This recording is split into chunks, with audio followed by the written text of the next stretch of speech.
Hi, I'm Josh. I'm Adam. And I'm Al. Now, we understand that every 3 seconds a new podcast is created, and now there's actually one podcast for every 3 people.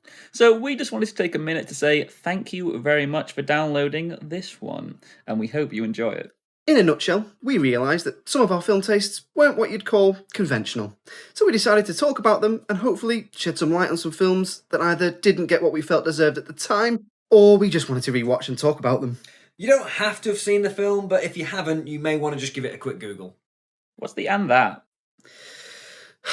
Enjoy the podcast.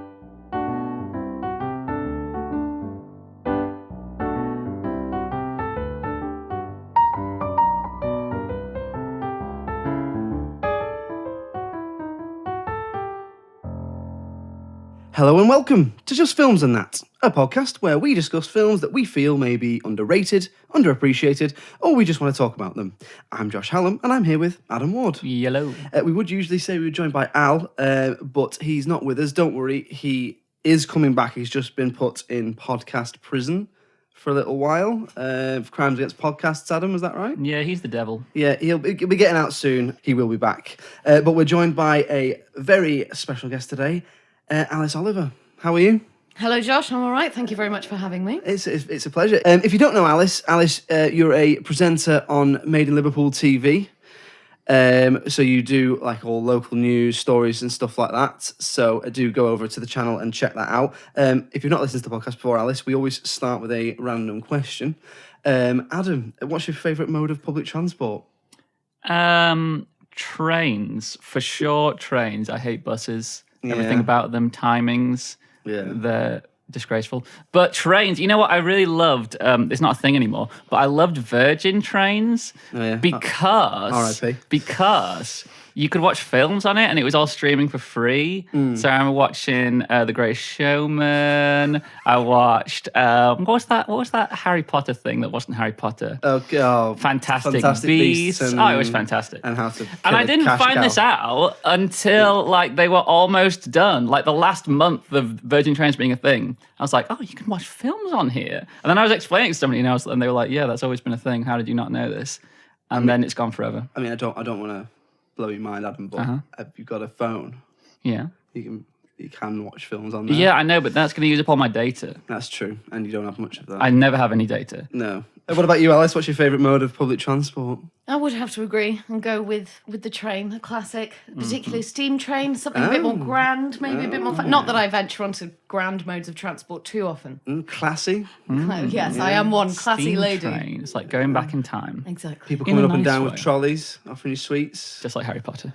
So, Alice, for those who don't know you, you present on Made in Liverpool TV, which would be fair to say is a local. You cover North Wales as well, so Liverpool and North Wales. Yes, so the Liverpool channel is also in charge of the North Wales channel. So Yeah. I tend to do both, especially as I'm from North Wales. Yeah. So that makes a lot of sense. Yeah. So, unlike kind of, I don't know, BBC, where presumably you'd have a massive team, you do most things yourself. Am I right? Yes, correct. So we have to be able to do everything ourselves. So I'm a camera operator, sound operator, script writer, researcher, editor, presenter, voiceover artist. I could go on. Driver. Driver, absolutely. Coffee maker. Yeah. Jack of all. You ever like have a go at yourself for getting something wrong? Constantly. Not that I get anything wrong too often anymore, but yes, you do have to berate yourself every now and then. That's the only way you can stay good. So what is a standard kind of, what's a standard working day? What's a day in the life of you as a producer? I Presenter? suppose, well, video journalist As is everything. Yes. So we start off, you wake up in the morning and you figure out what is going on in the news that day. So we write a few news scripts, maybe write a few sports scripts. We then go out to our first local story, which can be anything from a new bar opening to maybe, say, for instance, when the verdict on Hillsborough came out, we did a piece on that. So going out into the city and finding out what people think about that. So we spend a couple of hours maybe filming and talking to people and being out of the office. Then we get back to the office, maybe about 1, and then it's editing from there, hardcore. We've got to edit everything that we filmed that day and make sure it's ready for broadcast by 5 o'clock. So how much are you expected to, are you expected to do like 1 story a day, 2 stories a day? So as a channel, 3 stories we are expected to do, along with 1 set of news, a set of good news, which is nice, our good lines, telling all the best stories from across the region, weather, sport, and we have something called a local legend as well, where you go and speak to somebody who works or lives in the city, find out what they love about Liverpool, and a what's on guide as well. That's a day or a week. So you probably drop a couple of those during the day. So maybe you only do one sport instead of doing two, or say that we don't need the what's on guide anymore. That's twice weekly, but everything else is every day. Wow, I mean that sounds hectic. It is. It's intense. I haven't slept in a year and a half, but hey, you'll love it. Do you like it, presumably? So the job itself is fantastic, and I think it's amazing that after years of going through uni and college, doing media and film, whatever, and everyone's telling you have to specialize. You have to specialize in something. You have to be good at the camera or good at sound. And then I get this job and it's like, no, you have to do everything. You have to be able to do everything. So I enjoy that I get to do everything during the course of a day. But we are a very small team and the pressure is on.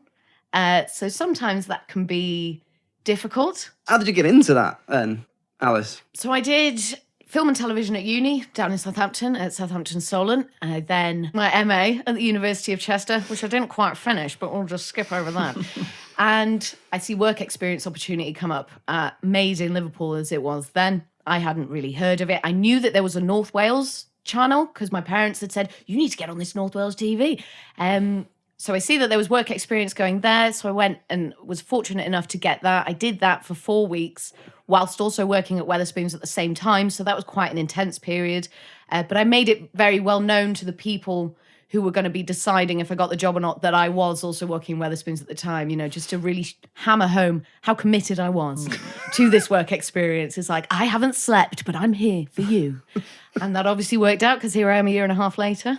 So when you cover North Wales, is that still English language or do you do some Welsh? Because I know you do speak Welsh, don't you? Yeah, I do try to incorporate a little bit of Welsh every now and then. The channel aren't always thrilled about that because obviously they can't speak Welsh, so they can't QC what I've done. They're just trusting me that I know. You could be slipping anything in there. Exactly. So I don't do it too often, but every now and then, say I'll open the news with a Welsh sentence and then maybe close it off with like a Welsh goodbye as well. So what is, do you have like I suppose the most interesting story or a favourite story that you've done during your time?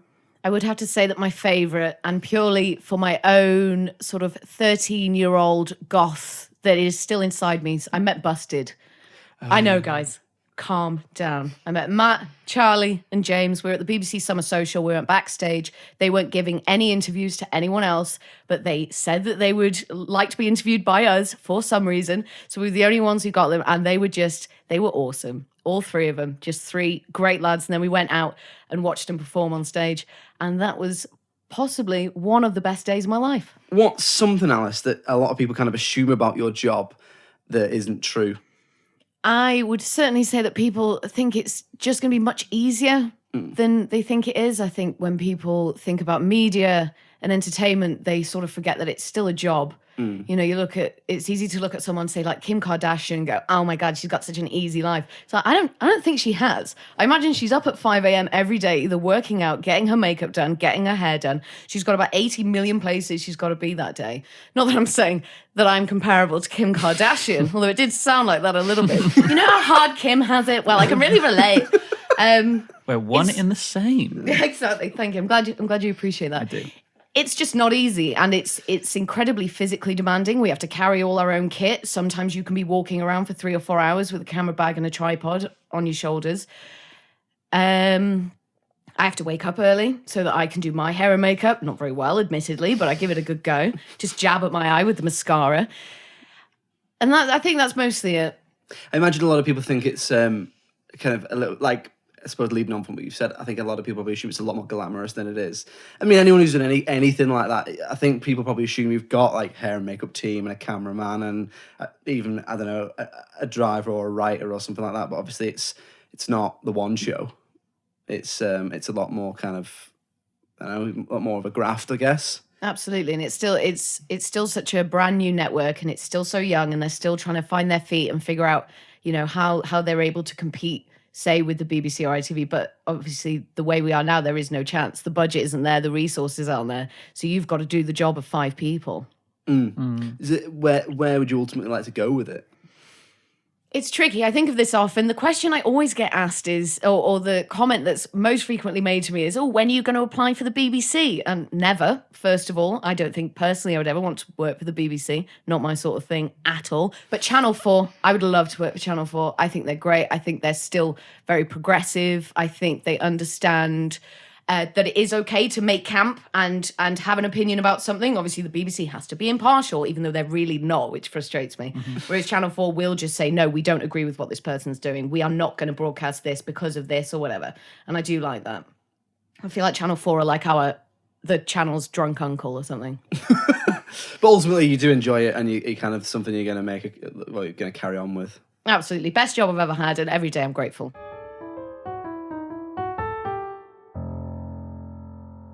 Talk about the film that you've picked, Alice. So the film that you've picked is a film called The Replacements from the year 2000. So spoiler warnings if you've not seen that. So you've chosen this, Alice. Do you want to give us a little background on what it's about? So The Replacements is a film that I saw. So I do need to give you a little bit of context to explain why I like this film so much, because I understand that on first viewing, it ain't so hot, right? Well, we'll get on to that. So I was about 12 or 13 when I seen this. I'd just seen Keanu Reeves in The Matrix and completely fell in love. He was my everything. So I must have watched The Matrix every day for about 3 months. And then my friend came to me and said, hey, Keanu's in this other film that I've just seen called The Replacements. Do you want to watch this? And I was like, yeah, go on, let's have a go. So it's Shane Falco, who is the quarterback of the Washington Sentinels, which apparently is quite a big deal in America. They're quite a big team already, because it is loosely based on truth. It's very loosely.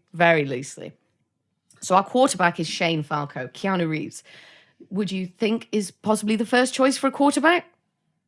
So we'll get on to this. I don't know anything about NFL. The only quarterback I know off the top of my head is the most famous one in the world, which is Tom Brady. And I know that he doesn't look physically like Keanu Reeves. So I'm going to guess, as someone who doesn't know much about the sport, no, you wouldn't pick Keanu Reeves. Well, that's what I thought. So I love that as casting, first of all, that our hero quarterback is Keanu Reeves. So the whole film is about an American football team who have gone on strike. They've gone on strike because they want $5 million a year instead of the $4 million a year that they're getting, right? Hello, late-stage capitalism. A pittance. Exactly. So then they bring in the scabs, or the replacement players. I see. And there's the title, Adam. You get where we're coming from. So you get that at least twice in the film. Yeah, I do love when a film says the name of the film somewhere in the script. That's my favourite thing. Absolutely. So they bring in the scabs to take over the roles of... I wish they'd called it the Scabs. I would have preferred that as a film. Yeah, sorry. The replacements they bring in, but they do refer to them as scabs. Yeah.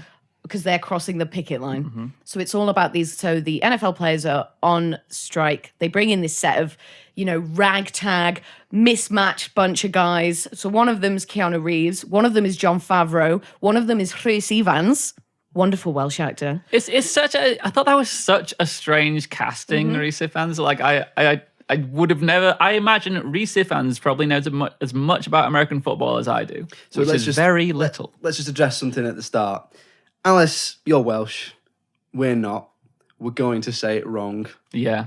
How should we say Rhys Ifans? Rhys Ifans. And I'm not going to lie, we're going to say Rhys Ifans. Yeah, because I'm an uncultured swine. We're English. Fuck everybody else. Absolutely, that's fine. Colonialism and all that. World's ours. No, I will forget to say that. So, I'll do my best. I can do the rolling. Rhys Ifans. Rhys Ifans. It's quite satisfying though. Rhys. I can't do it. You can't do it? I think I got too big a tongue for my mouth. You can't roll your tongue. I can't do it. So anyway, as you were saying, so Gene Hackman comes in as the coach. Gene Hackman. Love Gene Hackman. comes great in as the Gene coach. Hackman. So I was also obsessed with Superman when I was younger. So seeing Gene Hackman also made me happy. There was one other. I did write his name down. So the actor I recognised immediately, though I didn't know his name, but he plays the president in Rick and Morty. Oh, Keith David. Yes. Yeah. Yes. So you know he's also in There's Something About Mary, and he is the president in Rick and Morty. Isn't he in Requiem for a Dream? I think he is in that. Yeah. He's in he's also in Armageddon And Platoon. Yeah, he's a very busy 90s. He's a very he's a busy 90s, isn't he? He's a very he's a very busy character actor. He's like he's one of these actors he's in loads of stuff. Always plays that kind of authoritative type, president, general, all that sort of thing. But yeah, he's in it as well. Orlando Jones is in it as well from Evolution, and he's in American Gods as well, if you know that. So once the guys have been on strike for a while, they then cross the picket line because, of course, they get their $5 million because capitalism wins. Yay.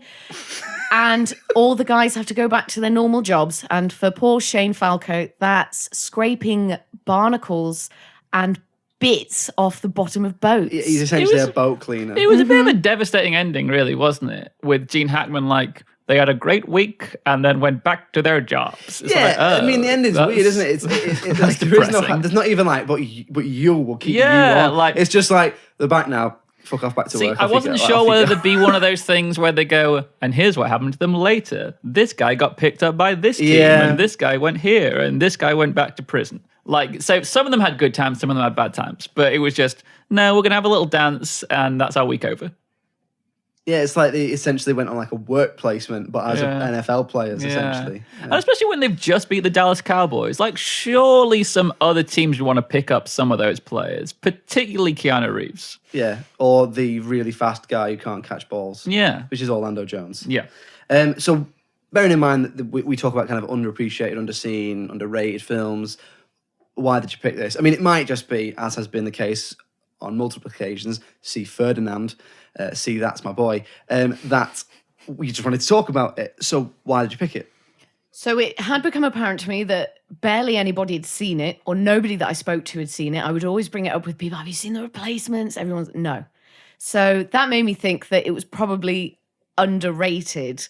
The problem is, I am aware that the film isn't great, and I'm aware that there's a lot of problems with it.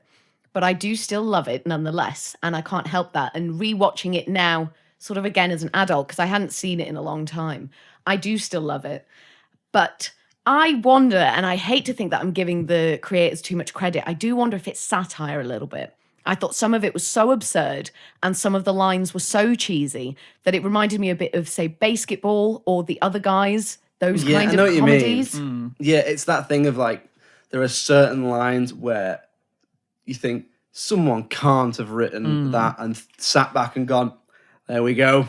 But then at the same time, this was a period of time with films like Armageddon that were quite comedic elements, but took themselves fairly seriously. I think it was more just of the time. And I think looking back at it now, because filmmaking is, I don't want to say has an authenticity to it, but I think this has got a very late 90s to early 2000s film feel to it, which makes sense with when it was made. Well, I think what it is, and we'll obviously delve into this more shortly, but I think that now films are held to a higher standard because now blockbusters aren't. You had your 90s blockbusters and it was Independence Day and that sort of thing, and it was just there to be spectacle, to entertain, to make you feel good, to make you leave the cinema with a little bit of escapism. There's nothing wrong with that.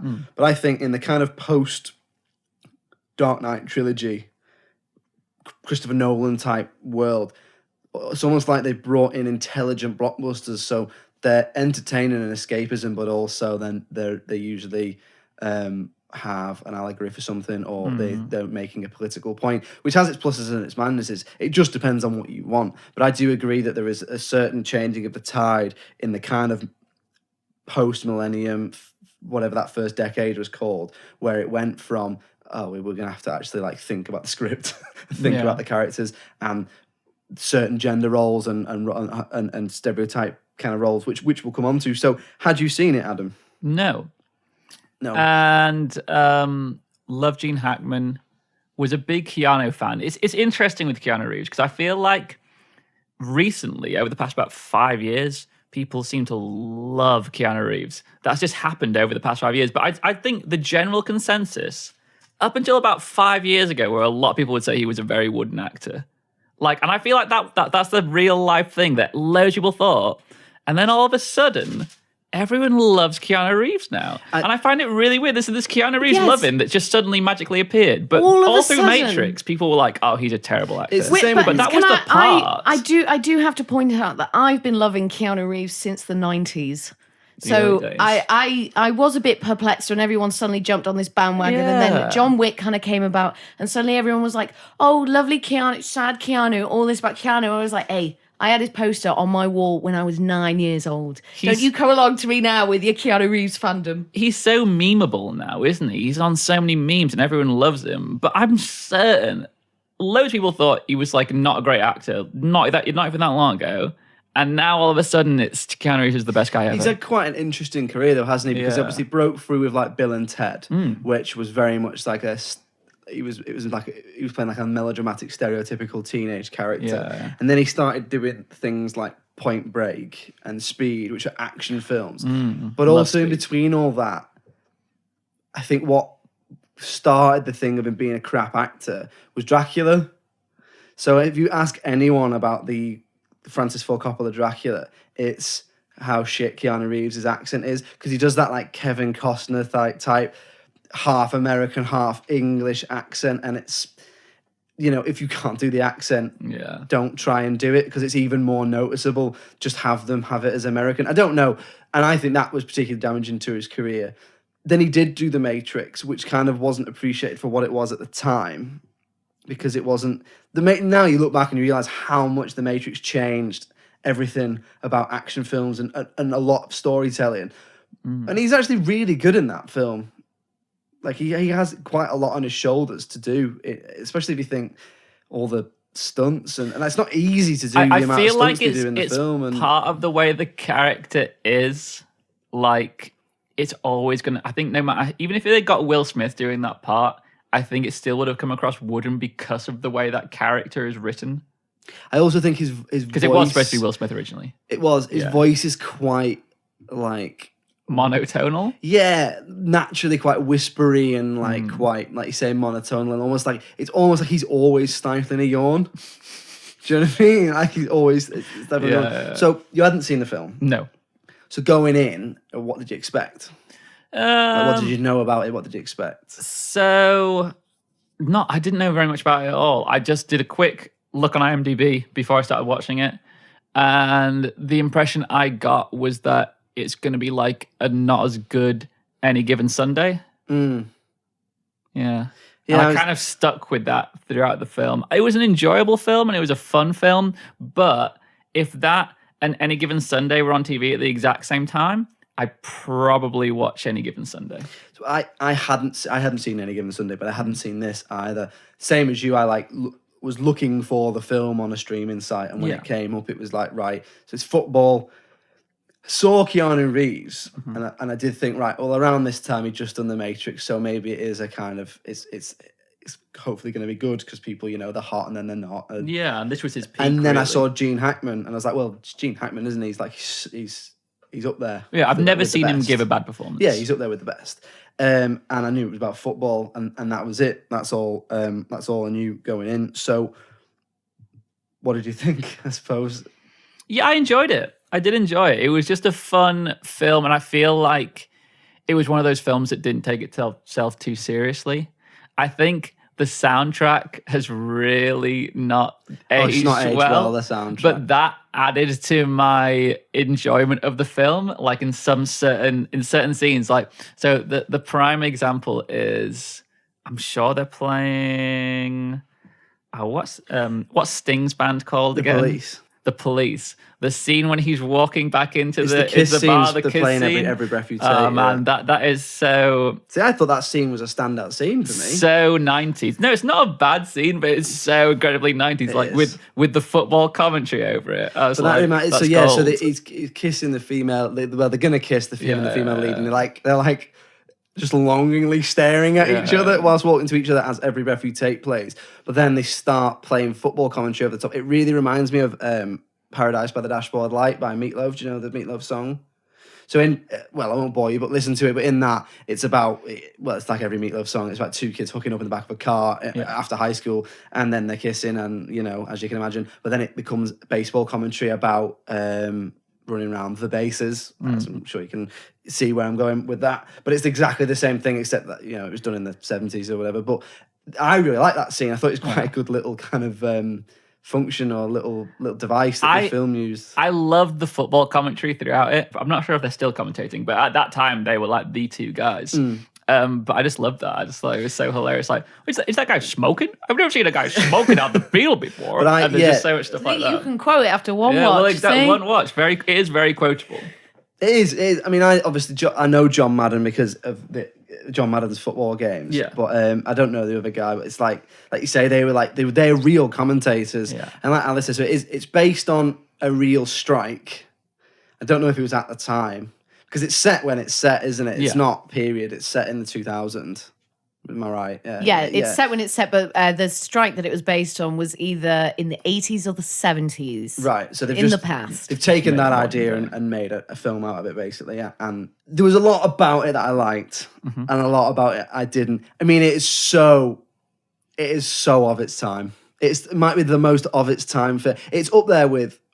We've talked before, particularly when we did Austin Powers, about how films age, and you can see at the time. It's like when you see bad CGI, it immediately makes you go, oh yeah, well, this is from this sort of time. And that idea of just constant songs. There's never not a song playing. It just goes from like punk rock song to like American punk rock song after and after. There's never not a song playing. It's like there'll be some dialogue and then they'll just stop and then a song will play and then characters will start dancing for no reason and stuff like that. I thought there was, on some of the football scenes, I thought there was an unnecessary amount of editing between what's going on the pitch and the cheerleaders dancing in slow motion. That happens so much throughout the film. Yeah, that really dated it. So if you've not seen the film, the female lead who we'll come on to is a cheerleader, but for some reason, I think I'm right in saying, Alice, the cheerleaders are also on strike as well as the players. Is that right? Or is she just the only cheerleader? It's never really explained, I don't think. I'm sure they do make reference to it at one point. It's either the other girls have gone traveling like around with another team, or that maybe the cheerleaders come with the players. Oh, right. Okay. But yeah, no, interesting. I wonder if that is a pothole. So there's only one cheerleader who is the romantic lead to Keanu Reeves' protagonist. Annabelle. And then, so they audition other cheerleaders. And now this was one of my problems with the film, which was the quintessential, I mean, it's not even from the 90s, it's from 2000, but that period, early 90s, late 90s, of a montage of, like, I suppose there's no less cruel way to put it that I can think of that comes to mind, but of like weirdos and ugly people auditioning for something and good-looking people going, ha ha ha, you idiots. and then it's very Bring It On, isn't it? Yeah, and they do it in American Pie, and it's very much that thing of like, if you're either attractive and on top of the world or you're everybody else. And so in the end, they can't get any cheerleaders to actually audition until two strippers audition. And then they bring all the other strippers, and those strippers kind of strip, but also are cheerleaders on the side of the pitch. And the film just constantly cuts for about 20 minutes between a football scene and it's a good 10 amount of time. cheerleaders dancing. And it's almost like a massive music video. It's really strange. But it's such a weird stylistic choice that's of the time. I think that's the thing. I think that was such a consistent thing of films of that era. The kind of sexifiedness of them. That's definitely a word. Sexified, yeah. Sexified. Susie Dent in Dictionary Corner. Anyway, so Alice, what do you like about it? Having rewatched it, what do you like about it? Apart from the fact that you like Keanu Reeves, we all do. So Not for as long as you have, though. No, good. At least we can all acknowledge that, please. I was first to the Keanu party. The first woman to ever fancy Keanu Reeves. Yes, we'll go with that one. See, that should be your Twitter handle. What do I like about it? You know what? It's hard to try and separate something from the pleasant memories that you have of it. like you say, it felt like to you as if it was one big music video. I love music videos. It's my favorite form of storytelling. I will watch music videos. That wasn't for a criticism, hours. by the way. No. Well, I didn't take it as a criticism. It's an observation of the style, which is fine with me. It is a fun film. As a youngster, I think I enjoyed how sunny it was. I enjoyed the cheerleading. I had probably just seen Bring It On and thought, I want to be a cheerleader too. So I enjoyed that. The music I thought was great. I loved the soundtrack. I then tried to discover every single song that was on the soundtrack and made like a ripped CD of it, and wrote the replacement soundtrack. Because obviously in 2000, you couldn't just buy any old soundtrack for any old film. Listen up, kids. LimeWire. Yeah. So what we do is we dial up. We get mum off the phone. Yeah. You download 5 versions of the same song before you eventually got your one that you wanted that didn't version. have. I didn't want the live version. I don't want the one with the radio on the end. Anyway. And now your computer has a virus. Yeah. Your computer has 25 viruses. Rewatching it, this thing about it possibly being a satire or like a basketball or like something like that, I realise that is unlikely and it probably is just a film of its time. But some of it just felt so overt. So maybe in my own way, I'm going to appreciate it like that it can poke fun at itself. I like the fact that Rhys Ifans' character was meant to be Welsh and there are jokes constructed around his Welshness. That is not something that you get often in American films. So that really spoke to me. Particularly for that time as well. Absolutely. I thought it was a bit when Rhys Ifans, is introduced, he has a pub. And the character's meant to be like party boy, heavy drinker, smoker, gambler. And it cuts to him. One thing I did love about it was again, another kind of function of the period of the filmmaking was a period piece where someone takes you through all the characters by being like, who we got? And then it's like, this guy. And then it shows them doing something. And it's like Ocean's 11. It's like, well, we need a team of people. Who is it? This guy. What does he do? Bombs. How do we know? There he is doing bomb stuff. What's this guy? Driver. And it's always like, and it very much does that, goes through every character. And they all get like a little vignette of what they're doing. But Rhys Ifans' one is, he has a pub, which seems to be, and forgive me if I'm wrong, an Irish bar in which him and his family are singing Irish songs, but then he's Welsh.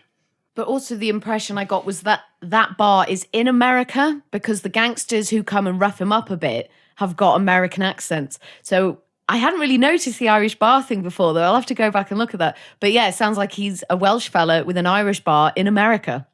Yeah. Why not? But Irish bars are a very big thing in America. What city were you in this film? It's Washington. Washington. But I thought, I think the characters are from all over the place in America. Yeah. I do think it is America. I think you're right. But I think what it is it's just that thing of Americans might not really know where Wales is. Like, it's not, there's a massive Irish culture in America. Yeah, isn't there there? is, isn't there? Yeah. So I'm not saying he's dead. It says he's from Cardiff. He does say he's from Cardiff, but it's like they've just gone, oh, Gaelic's Gaelic, innit? Just have him, just have him singing some songs with roughly Celtic sounding music on it. That'll fool everybody. So maybe it was written for an Irish person, but Rhys Ifans is what they got. So they changed it. I think it's written for a Welsh person. I think the character's Welsh, but they've just gone, it doesn't really matter. Don't you love Gene Hackman doing a Welsh accent as well? I'm wiry. Yeah. He goes, he's wiry.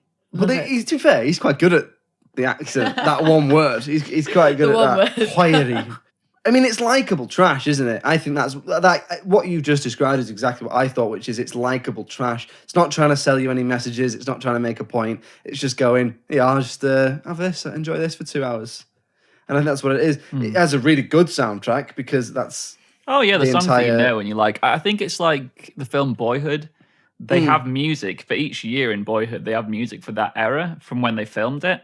And even in that, you can see how the music is dated in the period that they filmed it in. I think it's just that thing of, because the music's so of that time, if we'd seen it when it first came out, we wouldn't have said anything about the soundtrack because it would have been great for that time. But looking at it now, it seems cheesy. It's like when you rewatch American Pie. Yeah, exactly. It's all like Sum 41 and all those sorts of bands. And because I watched those films then, I still love those soundtracks because they're sort of a part of my childhood. We're all similar age and we're all about the right age to appreciate that music. So the nostalgia, like we said before, a film that you like carries with it the emotional baggage of the film from when you first saw it.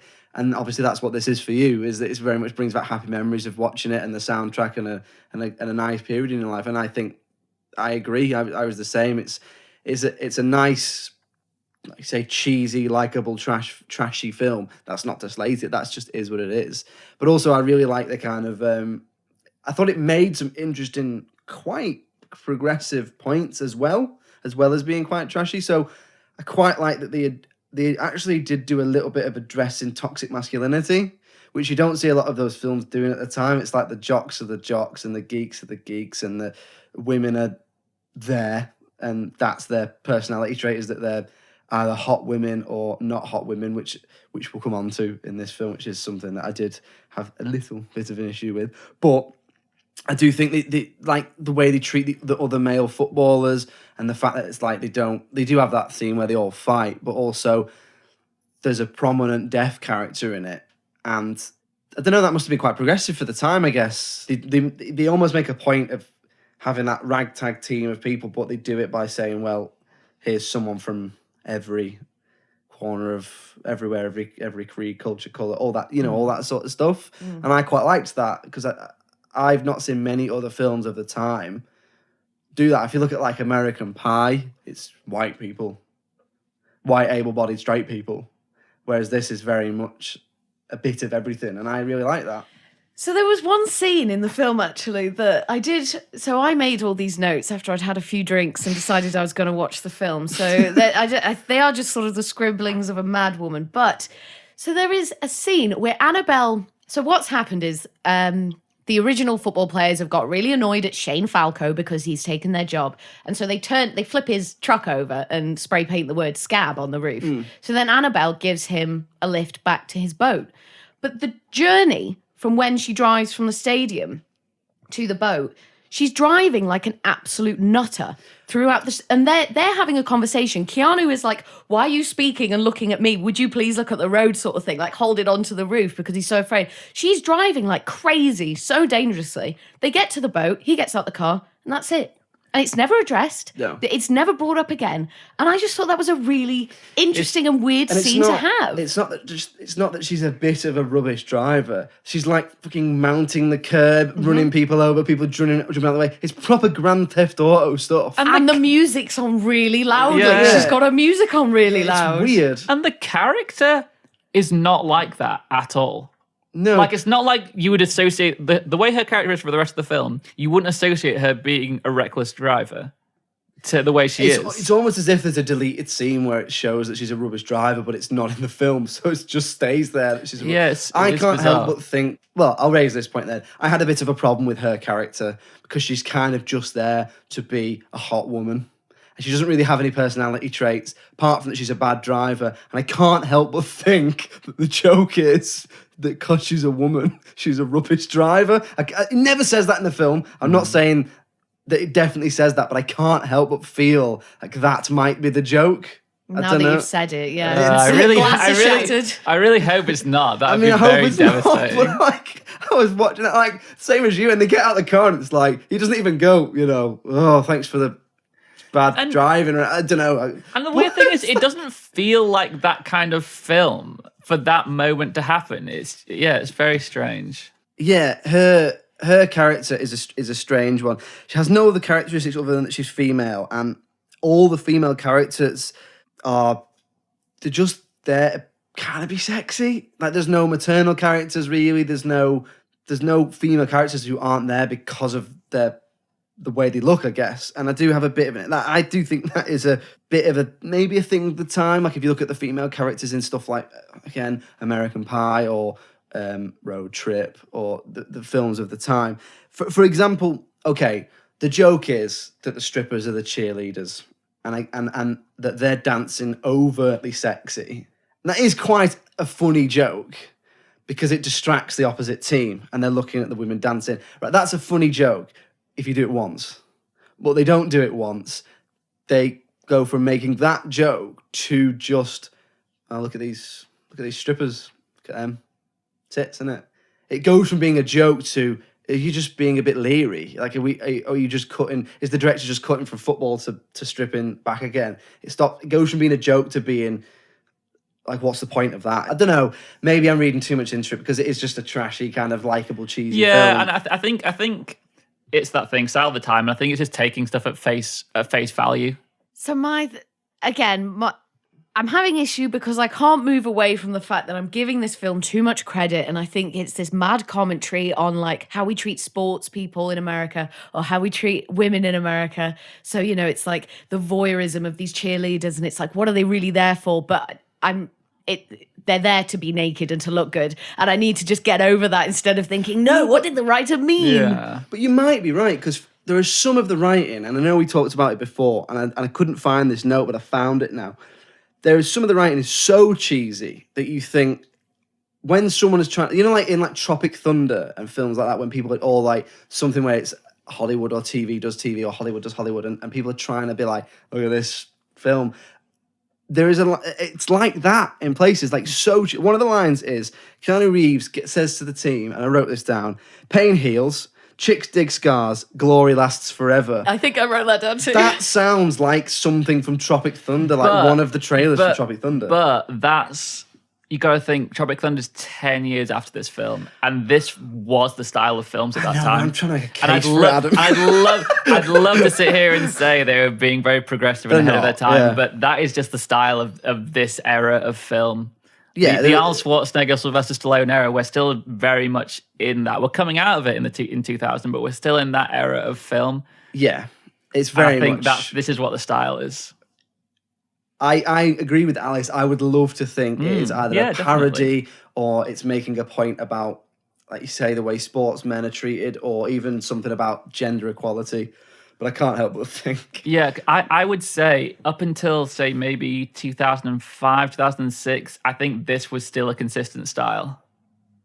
Yeah, which is why, not that I'm going to raise this up, but which is why one of the things we talked about when we did Matt's My Boy, which is that is from 2012, and we were kind of going, how is this being made 12 years after this film, for example? So I don't know, I would like to believe it's a parody, but I also can't help but believe that it's very much a film that's through the male gaze, written by a man, directed by a man.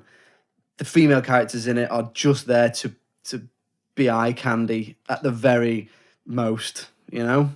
Even the female lead in it, she doesn't have any defining characteristics. They make a passable attempt by saying she owns a bar and that she's a bit kind of feisty, which again, that's cool, that's fine, I've got no issue with that. But then like later on, they don't really build up the relationship between her and Keanu Reeves. She just bursts into tears at the end, or when he comes back on. Does she at the and then they kiss, and it's like, why are you crying? Yeah, she does. She does burst into tears. She does, and a cover of David Bowie's Heroes is playing. Not even the original. I didn't realize. You know, I used to listen to that song growing up and be like, why does the Replacements version sound different? I don't know, because that was the first time I'd heard it. But I was like, oh well, I guess I like David Bowie. I like the song Heroes. And then I watched the film again. I was like, it's not even David. It's not even him. Who is it? Don't know. No idea. It's like a. It was a very apt song for the ending of that film. Like, it's cheesy as hell, but like lyrically it makes sense. But I was just watching it like, just for one day. Just for one day, we could be heroes. So that's the point of the song. This is a paint by numbers. We'll throw it out for you. They make a big point of "I Will Survive" in the film, don't they? Yeah, like 25 minutes of this film is people singing "I Will Survive" and doing the easiest possible line dancing that a bunch of actors could learn at last minute. And it's weird. Then at the same time, though, if they broke out into like a really complex, like fully, full dance routine. Hey, wait a minute! These footballers can't dance. Drunk in like the drunk tank in a prison. If they suddenly broke out into an amazing dance, you'd say, "What? How? When did they learn this routine?" So, having rewatched it again, because neither of us had seen it before, so we've only seen it once. Unless Adam's watched it again, I don't know since we watched it. So, was there anything that you watched again? You know, it's 2020. And he thought, I don't remember that, or I don't like that, anything like that, any issues other than what we've already kind of addressed? There was nothing that I didn't remember. because I was one of these obsessive children who would find a film that they like and then that's it, and then that's all they're watching for months and months. So I remembered the script, I remembered the story, I remembered the characters. Obviously a film like that couldn't be made now, and if it was, I would probably boycott it, because like you say, because of the way it views women and the way it handles kind of the female characters and how insignificant they are, like you say, to the plot, which, you know, I've only really started realising once you said it, and all the cogs are turning, and I'm like, ah! Characters is a strong word to describe the females in this film. They're not even characters, they're just there. The dance, the help. Yeah. It's a tricky one for me. It's not technically a good film, but I do enjoy it. The script in parts was quite weak. Some of it, like, listen, anyone throws a Welsh joke in anything, I'm there. Do you know what I mean? I think seeing Orlando Jones again, and Jon Favreau, his character, actually, you know what I did notice this time that I hadn't really thought about previously? I feel like Jon Favreau's character has a bit of homoerotic energy. So he slaps Rhys Ifans on the bum with the towel, the old towel flip.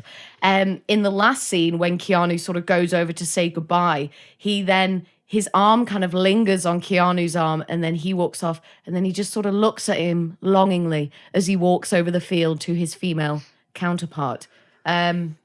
So I quite enjoyed that. But again, am I just giving it too much credit? Like playing with the idea of in-the-closet sexuality and how hard that is being a sports person in America. The Jon Favreau character is a weird one. I mean, he's had such a strange career. To go from like Swingers to stuff like this, to bit parts in other films like Daredevil and Four Christmases and all, you know, all that sort of film. But then to go on to make Iron Man.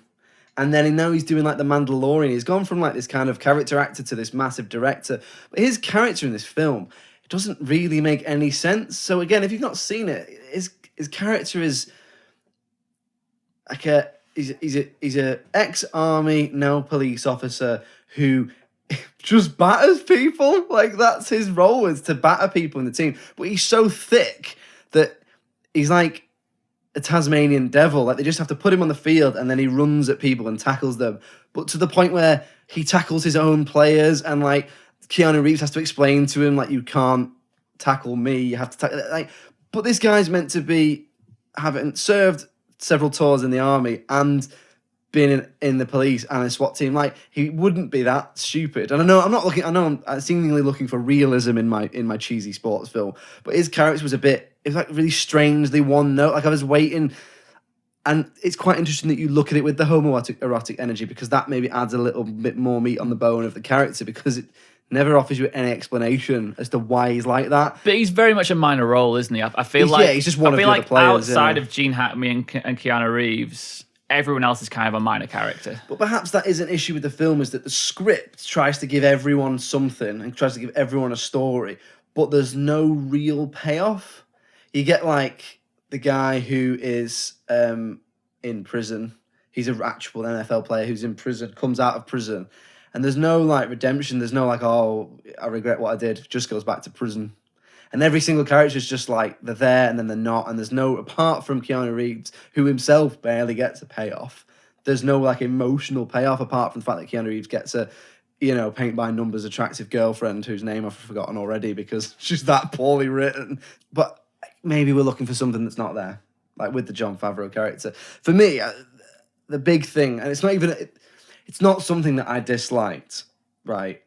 So, but this did hamper my enjoyment of the film, which is I do not know anything about NFL. Apart from the stuff everyone knows, like when they shout stuff and throw it under their legs and all that sort of stuff, and the basic rules. In fact, I don't even know the basic rules. I'm not even going to give myself that much credit. I know nothing, and it's quite heavy on the NFL. Like there's quite a lot of tactical stuff, quite a lot of things in there that if you don't know what it is, you don't really understand what you're watching. And that for me was like, there was bits where I was like, I don't know what's going on. I don't think that's necessarily important. I think kind of it's just that generic sports film sort of trope of giving it a little bit of analysis, but not too much. It's like Eastbound and Down. No, I've not seen that. So it's weird. It's characters Kenny Powers. What's he called? What's the guy's name?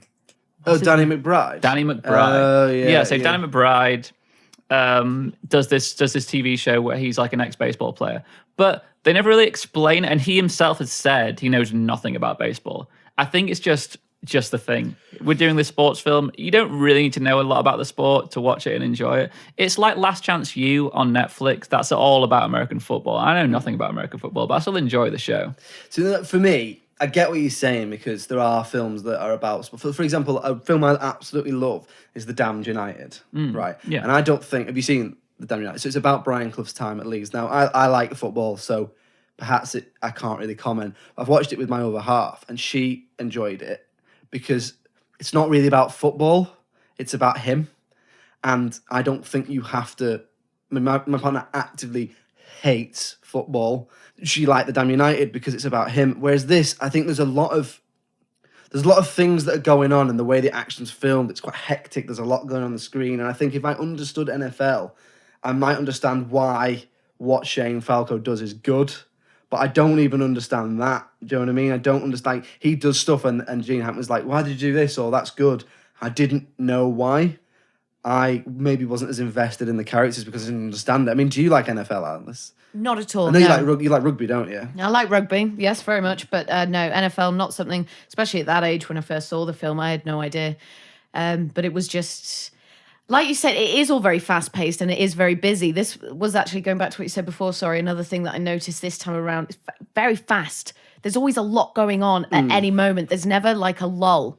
It's always just like bam, bam, bam, here's the new thing, here's the new thing. There was also a lot more American football in it than I remembered. Yeah, that's what I mean. Long scenes of them playing these games, which was interesting because it doesn't move the narrative forward at all. It's not essential. You wouldn't even need to see the game. You could just see the score on a board or something. Yeah. And just a know. very short montage would do it, really. When it wasn't really busy in the football scenes, there's a lot of weird slow-mo choices. And again, I was like, the tension for me isn't really building because I don't understand what I'm watching. I don't know, maybe I should have read about NFL before I watched it. The fact that I didn't understand NFL didn't have any impact on me whatsoever whilst I was watching the film. Just didn't. Yeah, I'm kind of the same. I think you see someone scoring a touchdown, someone's getting points, we can see on the board. Like, I don't think the analysis and knowing the game is overly important. You know, maybe I was looking for something that wasn't there. Then maybe it's. So we're all guilty of that. It's satire, guys. I promise. Yeah. So, what about you, Adam? Was there anything you kind of you didn't like? No, I think I just really took the film at face value. But yeah, the slow-mo cuts between the cheerleaders, I just thought I didn't see the point in that. And I think there was way too much the old team hanging outside the stadium. Like, where's their security? Why is no one? Why are the security letting them just toss Keanu Reeves' car over every day? Like, why is no one? Surely you've got police can come and do something about this. And then one I know of the guys picketing. has a gun. Yeah. And nothing happens. Like, he shoots some guy's windows out. No police show up. It gets brought up in like a team meeting, doesn't it? Like, if you got to go and hand it over, I'm not handing it over. For me, I suppose the other side of the script was I did quite like some of the representation, and I mean with that primarily the fact that they do try and represent lots of different groups. Having said that, the way they do it is a little bit stereotypical. Like, the Japanese guy's a big fat sumo wrestler. There's two kind of bigger black guys in it, and they're basically like, it basically says that they're gangsters, doesn't it? In it, because they carry guns and yeah, and they were kind of like bodyguards before, weren't they? Yeah. You've then got the two kind of opposite end representations of black people in the religious man and the criminal. And the criminal. Yeah. And the religious man is never really explained in any way, shape, or form. It's just him walking around with a Bible. So, have you heard of the director? No. What else has he done? I'm not gonna lie. No, I haven't heard What's of his him. name? Howard Deutsch, Dutch. So he'd worked with Ron Hughes. Is that the fellow who done all them 80s films?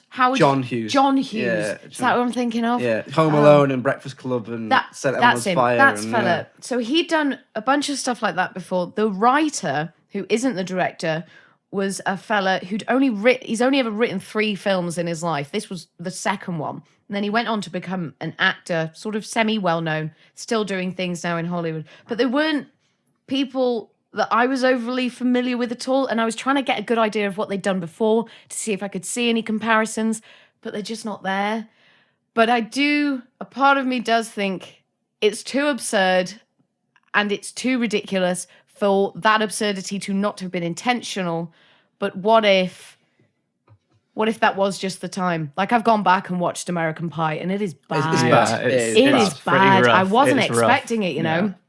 I kept having Mutt by Blink-182 in my head, and I was like, right, that song's in American Pie. I need to watch that film, and then I can get that song out of my head. And I started watching it, and it was awful. I got maybe 25 minutes in, and I couldn't go anymore. The second one is marginally better. Is it?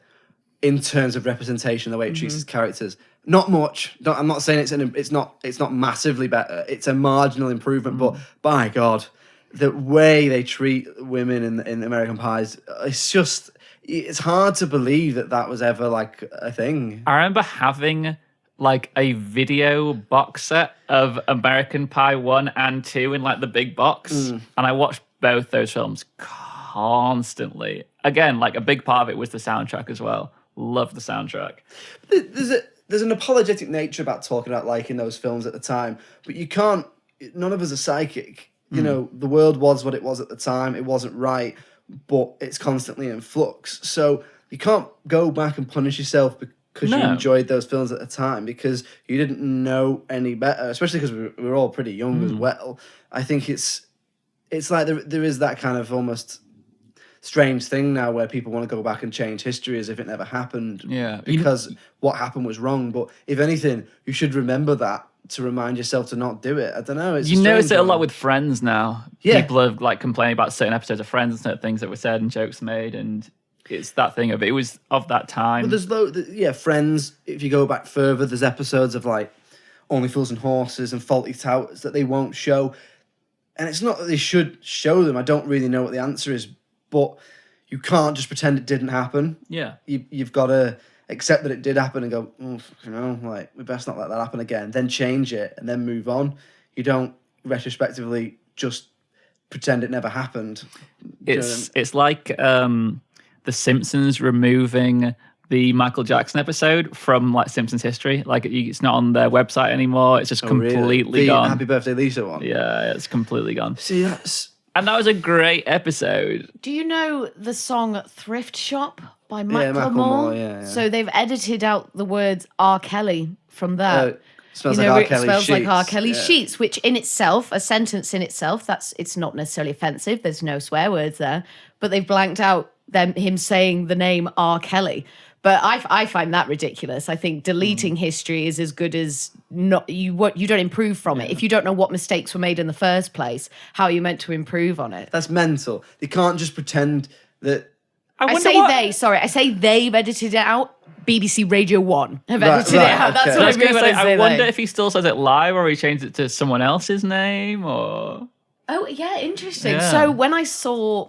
Just harping back to my Busted meeting. So when we see Busted performing at the BBC Summer Social in year 3000, they say that their song outsold Michael Jackson. And when they said that, Matt Willis he did a thing. Like he gave a look. He was like, oh, like he sort of cringed, like, oh, I forgot that we sang that sort of thing. Or maybe I was just seeing things, I don't know, but I did see that. But I mean, I'm not gonna stop listening to Michael Jackson. So. No, I'm not. Ooh, see, I have. Yeah. I've stopped. Yeah, I won't. He's not a part of my life anymore. See, I feel like that with some I know. bangers, though. I feel like mate, that I know.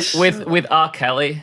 I can't listen to R. Kelly. His music is not good enough to feel But- like... With the Michael Jackson thing, I get Jackson- it, because obviously fantastic, some of the greatest Yeah. songs ever written, whatever. For me, it's not enough. I've stopped Yeah. listening to him. I'll never put any money into his estate or buy anything that he's ever done ever again. But I appreciate that the music is good enough that that's difficult. And at what point are we meant to separate art from artists? I don't know. That's it. Like I just try and disassociate the music from the man. But then am I being a hypocrite in doing that? But it's like Lost Prophets. I could never listen to Lost Prophets. And I did like Lost Prophets when I was like 13, 14. Mate, Last Train Home is one of the Amazing best song. songs Amazing ever. song. But you can't Absolutely not. You can't play the music, you can't listen to it, you can't hear it. And that's It's a difficult. good thing, I think. It's difficult, Do you but know it has to be done. There's a Gary Glitter song in in The Replacements. My goodness, yes. So It's I did write this down. It's the same one that's in Joker. It's So I didn't realise it was Ollie who actually pointed that out. He was like, "This is a Gary Glitter song," and I was like, "Oh my god, is it?" And then we were looking up to see at what point Gary Glitter was like in the scandal or whatever. But it had kind of all apparently. It had happened, and then they still used that song. So that made me a bit. That was probably the thing that made me the most uncomfortable in that whole film, regardless of like the sexism and the terrible female characters. I think that hearing that song made my toes curl a little bit.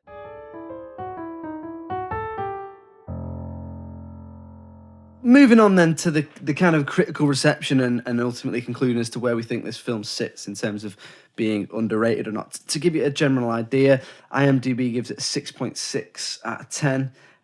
Rotten Tomatoes, the critics give it 41 and the audience give it 66%. I don't know, what do we think, Alice? Where do you think, we don't put numbers on stuff really, but where do you think it sits in terms of, is that accurate? I think that is accurate and maybe even a little bit generous. It wasn't something that I'd looked up until I was asked to do this podcast. It was just one of those films that I thought, oh, I guess only I know it and no one else does, but that's fine. But I thought I'd better look at what people were saying. I thought the 6.6 on IMDb was pretty good. I thought it was really high. Yeah, I'll watch anything that's over a 6. I feel like that's a kind of a good cutoff point, especially because you can't, like, whatever your taste is, you can't then assume that everybody else who's using IMDb will have exactly the same taste. So I thought that was quite generous. 41 for Rotten Tomatoes, I think, is fair. Some of the reviews. But you think that's the 41% thinks fair? I think it is fair. It's not a good film, and the more you have to analyze it, the more I realize that. But I love it with a vengeance, and I will keep watching it until the day I die. Here are some of my favorite reviews of the film. A haphazard film about as sophisticated as the average beer commercial. That's one. This was on Rotten Tomatoes. This negligible comedy might as well come with a bouncing ball so members of the audience can recite the dialogue along with the actors. So really quite harsh. I saw that one. Plenty of red meat here, but also so much script rot that both ought to be recalled by the FDA. So really, people didn't like it. I don't know how Keanu Reeves feels about it. I would like to know his opinions. Yeah. Because he seems like he's quite honest. Yeah. If he's made something he doesn't... I don't know, whenever I've seen him interviewed, he seemed like he would just go, well, didn't like it. I was very surprised that Gene Hackman's still alive. Yeah, he's 90 this year. I was very surprised. Yeah, he's knocking on. Very varied career. Yeah. I think the thing is, with the critical reception, I think the critics on Rotten Tomatoes 41%, I think that's harsh. And I think the audience score of 6.6 or 66% on both websites is high. I think it's about a middling ground between those two, because I think when you look at what you've just said with the critics, if you look at the actual critics, what critics themselves have said, not just people on the internet, but when at the time they've written for magazines and stuff, they don't really seem to be able to say what they don't like. It's all just like stuff like what you said, like they thought, how can I get a football joke into my review, not what did I actually not like about it. So no one comments on the things we've commented on about the representation, but people said like a field goal, not a touchdown, or a new low in the career of the director. And it's like, well, what didn't you like? Like they don't actually say what they don't like. So I think that's harsh. Well, Adam, what did you think? What do you think of the critical reception? I kind of feel like it's appropriately rated. Your favourite category? Yeah, appropriately rated. I do feel like that's about right and about what I would give it. I'd also give it the Josh Hallam special of it could stand to lose about 15 minutes. Yeah, we're going to get that put on a t-shirt. It was a little over long. Yeah, it could stand to lose about 15 minutes. Because 15 minutes of that is dancing to I Will Survive, or is a song, or is slow motion football running. Yeah. I think ultimately, like, my kind of 10 cents would be there are some issues with the script, there's some issues with representation, the way it treats certain characters, particularly female characters. However, it's likable, cheesy trash. It's not trying to be anything more than that. So it's very much a product of its time. You could almost take this film along with something like American Pie and take it to a film studies class and go, this is how films then were made. And analyse what's right and what's wrong about that. For me, likeable trash, but it does obviously fall short in certain areas, which we now judge films by in this day and age. Time's not been kind to it. No, but I would say it is a watchable film. Yeah. Yeah. Would you still love it as much as you did when you first saw it, Alice? Before you started this this Before we review, ripped this to shreds for you. I mean, possibly even more. So, in conclusion then, Adam, appropriately rated. Alice, underrated, underseen. So when I first read the reviews, I was slightly horrified, but then having watched the film again, I think they are accurate. All I would say, if you haven't seen the film and are going to watch it as if you're about to watch Hot Rod or Basketball or one of those other films, because it makes it so much more enjoyable. That's what I had to do to myself when I rewatched it this time round. Kind of trick myself into thinking, no, it's doing these things on purpose. And it makes it so much funnier and it's much more enjoyable. And art is open to interpretation, so I will interpret it that way. Well, we'll leave it there then. So we'll call it perhaps appropriately rated. Time's not been kind to it, but it is certainly underseen.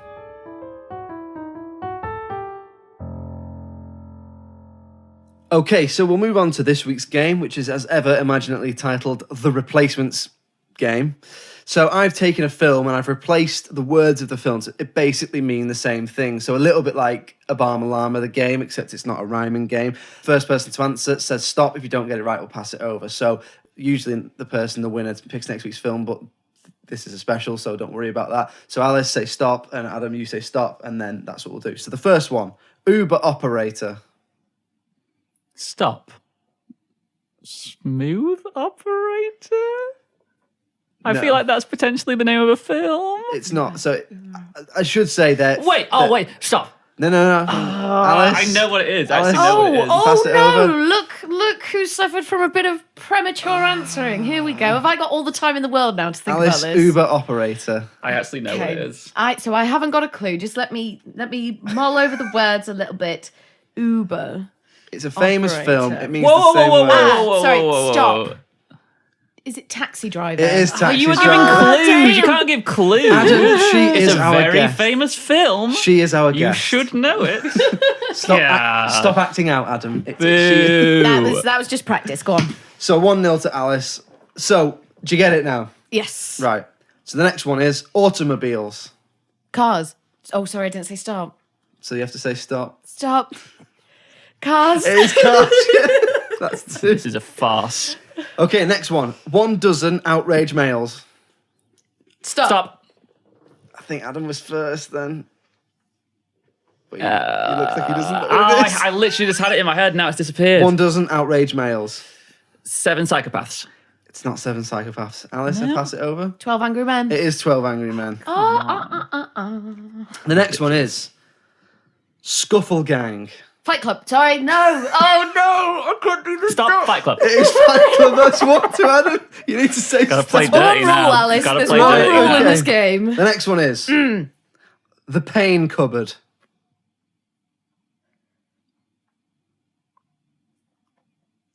Stop. The Hurt Locker. It is The Hurt Locker. Oh, it's 3-2. It's 3-2. Okay, the next one. A few appreciate the warmth. Stop. I think Alice was first then. Some like it hot. It is Some Like It Oh, Hot. I that love took that way film too as long. well. That I took love me that film. way I too know. long. Oh, The God. next one. Iced. Stop. Frozen. It is Frozen. The next one. Come on, Adam. You got to catch I know, up I'm here. terrible. You have to win every one or just to draw. It's not going to happen. So, Alice, if you win the next one, you It's win. over. Ooh, pressure. My Disgraceful Self.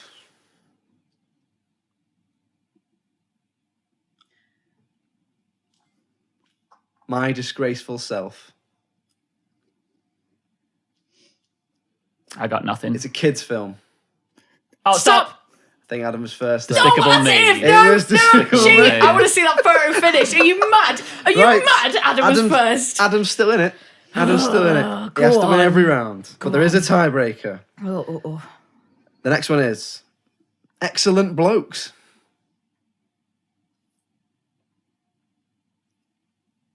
Excellent Blokes. Stop. The Good Guys? It's not The Good Guys.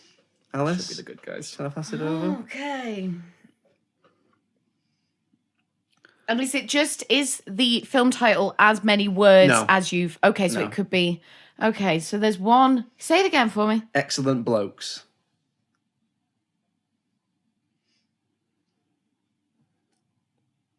What did you say? The Good Guys. Stop. Goodfellas? It is Goodfellas. So Alice has won, but we've got 2 more, so we might as well do Yes, them. absolutely. I First love to say a stop. good game that I'm winning. The Jade Distance. Stop. The Green Mile. It is the Green Mile. And the tiebreaker, which was going to be this, but it's not. We're nowhere near tiebreakers. Complete Iron Cardigan. Stop. Full Metal Jacket. It is Full Metal Jacket, yeah. So Alice wins. Yes! By a long stretch. Suck it! By a long stretch. So thanks very much for Alice for coming on. Did you enjoy it? I did, absolutely. I love talking about me, myself, and things I like. So thanks for Keanu having Reeves me. films from the 2000s. Absolutely. Where can people get hold of you if they want to get hold of your stuff? So you can find me almost every day on Liverpool TV or North Wales TV, depending on where you live. That will be on Channel 7 on Freeview. We're on 117 on Sky. We're on 157 on Virgin. Our website is liverpoollocal.tv. We've also got Facebook, Twitter, all the social media.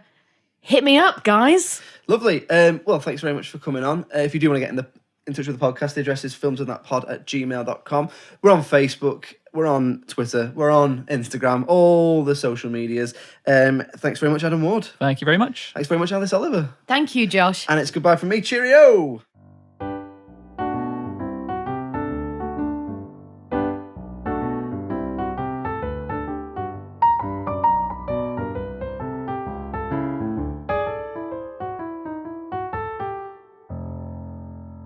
Hello, Josh here again. I just wanted to take another little minute to say thanks again for downloading the podcast. It really is greatly appreciated. If you do like it, then please like, subscribe, and rate us wherever you get your podcasts. Special mentions go to Lee for the music, Luke for the logo, and Abby for producing, editing, and generally putting up with us. If you'd like to get in touch with the podcast, it's filmsandthatpod@gmail.com. Thanks once again. Cheerio.